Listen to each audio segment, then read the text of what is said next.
that short-term relief rally, but it would probably be very, very short-lived. And the reason I say that is because, ultimately we have to look at the bigger factors here, which are the global economy, the domestic economy. And the war at this point is now becoming more the norm.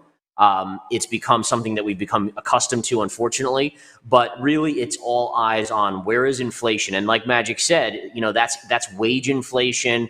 It's wage inflation then permeates through paying people that are picking apples more, that are doing this and that more, and then it goes into food prices. And so there's a lot more than just the war. Yeah, the war does have an impact on certain things like grain. Obviously, Ukraine produces a lot of grain, but it's only one component. And I think at this point, hiking the Fed funds rate from 25 basis points to almost 5, that's going to have reverberating impacts on the market, on the economy. And I don't even think we've seen any of that yet, right? I mean, the lag effect for interest rate hikes is 6 to 9 months, which means you probably haven't even felt the last 275 basis point hikes yet at all in the economy. And so that's coming. And you can see it, by the way, Meta's laying off 20,000, almost every day there's another company announcing layoffs. It just hasn't really filtered through to the jobs numbers, but it will. It's coming.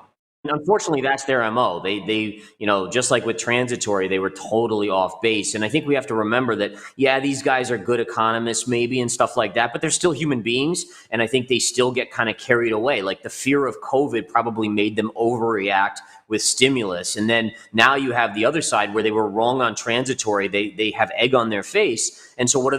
They overcompensate the other way. And it's just like, it just keeps going back and forth here. And the economy is ultimately paying the price. So I do think that in general, they're aware of that, but they probably are saying, hey, listen, would we rather tighten too much and force a recession or not tighten enough? And then inflation gets out of control again. And I think they're going to err on that harder course versus the weaker course. Because again, in the 1970s, Volcker, right, they stopped raising after a while and they kind of got lax, and then inflation came roaring back. And Jerome Powell has definitely kind of referenced that and said, hey, we don't want that to happen again. I mean, this is kind of what we discussed just before coming out, is that we had to respect this retrace to the scene of the crime. It didn't quite hit there. That was about 18,500, but it got to 18,375. And now we're starting to come in here. So let's hope, obviously I think we generally prefer Bitcoin go up for the most part. Let's hope we're not starting to see that next leg lower, which again, this bigger pattern is suggesting. So here you had the break point of support. This was now broken. Now it's come back to retest that. And usually again, probabilities signal a down move coming in. So I've done, just since we've been on, I've done a few trades in the spiders, which is the S&P, just in and out, kind of quick jump ins. Generally, I think Magic is the day trader when it comes to crypto. But the one thing you can see on here, which is just fascinating, is that look at the high of this consolidation area, like right through here, and then look at the low on Bitcoin. It went right there and bounced. So again, I'm no day trader on Bitcoin, but that was a good technical level right there. Now it's starting to come down. Next spot on Bitcoin for me, I would be looking at around 17,630. That would be your next support if this first support breaks there. But yeah, I do think it'll have an impact. So the biggest things for me in the crypto industry is, number one, we have to get that transparency through some sort of regulation, right? And again, even myself, I'm really kind of hesitant on investing more money in Bitcoin or anything else until we have some ground rules that we know, the rules for exchanges, the rules for tokens and everything like that. So I think that's number one. And then that alone will start to potentially put the bottom in Bitcoin and some of these cryptocurrencies. And then what you do is you kind of say, okay, as we get into 2023 and the later portions, let's say the economy slips into recession, then you get to a point where you're saying, all right, now where is money going to be invested? Because institutions have to put money places. And I think the dawning of this transparency and regulation in crypto, it probably makes crypto, at least Bitcoin specifically, maybe Ethereum, become very attractive. And I think, again, that can actually create Bitcoin or make Bitcoin the asset that actually can go up even when the equity markets go down. Right now, we know the assets are correlated, but I do think there's a change coming, but it needs that transparency first.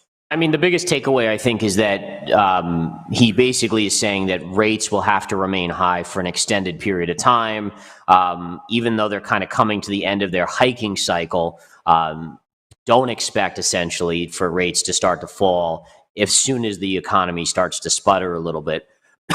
Excuse me. So I think that's my takeaway, and I think we saw the markets dip again when he was making these comments. We are starting to bounce a little bit. Bitcoin's starting to bounce a little bit off the lows, but still well below 18,000. But I think the market's just happy his comments are over, right? It's like a relief. Although now he has there's the press corps. Lots of journalists will be asking questions now. The thing about the labor force is really important to understand from a psychological aspect. So what he's saying is that companies don't want to lay off, which is one of the reasons why we've seen the labor market stay so strong. The reason why psychologically companies don't want to lay off right now is because it was so hard to find workers for the last 2 years that they're scared that if they lay off these workers, then they're going to need workers in a year or in 6 months. And so right now they're saying, you know what? If we go into a recession, the Fed says it's going to be mild anyways, so I'll just pay these workers for the next 6 months, 8 months, and just deal with that expense. The bigger key is going to be if we get into a prolonged recession and then they start laying these people off. That's where things get really nasty. Absolutely, no problem. So this is the S&P 500. So again, this was the CPI gap up. So this is when the CPI number came out, which was yesterday at 8:30 in the morning. The markets, this candle's from 9:30 when the stock market opened, and we had this monster move up. And then we kind of went to sleep until obviously the Fed decision here. So you can see that so far it's a negative reaction, which again means that the markets were hoping for a slightly more dovish Jerome Powell. And we're not getting that. He's being pretty hard-nosed. He's saying, listen, rates are going to have to remain high. We may have to continue to hike, depending on what inflation shows us. It's not the hugest of sell-offs. It's not like we're down massively on the day, but certainly a negative reaction there. If we go to the daily chart, just a reminder, we talked about this down-sloping trend line, and we talked about this just before that came out, how you had to respect that line, and we were right up into it going into this announcement. And you can see the daily chart on the S&P now selling off just a little bit. So anyways, that's kind of interesting. If we go to Bitcoin again pulling back as well. We now have, a pretty nasty reversal on the day. We've given up pretty much all the gains from the day on Bitcoin's daily chart, from 18,300 and change down to 17,779. It'll be interesting to see as this market digests these comments. Do we see continued selling in the next few days? Let's look at the dollar, actually. The dollar, if we go to the intraday, and there you go. So the dollar had a major spike on the comments. It's now coming back in, but the stock market's not necessarily rallying. Crypto's not really rallying back that much, considering the dollar pullback usually triggers a little bit of a rally in the equity or in the asset markets. So we're not really seeing that yet. We'll have to keep an eye on that. Otherwise, I'm trying to think of what other some good charts to show. We can look at gold real quick. We could see here on the daily chart on gold. Now, gold was into resistance, right? And by the way, I love this stuff because if we know that gold reacts inversely to the Fed, right? When the Fed is more hawkish, gold sells off. And we saw that gold was at resistance up here. It does give us kind of a slight bias that the markets may generally sell off and gold may sell off. Gold's only down a little bit, but nonetheless, it is pulling back just a little bit off that resistance today. So again, it's interesting. It definitely something that most investors didn't want to hear. They wanted to hear, free money for life.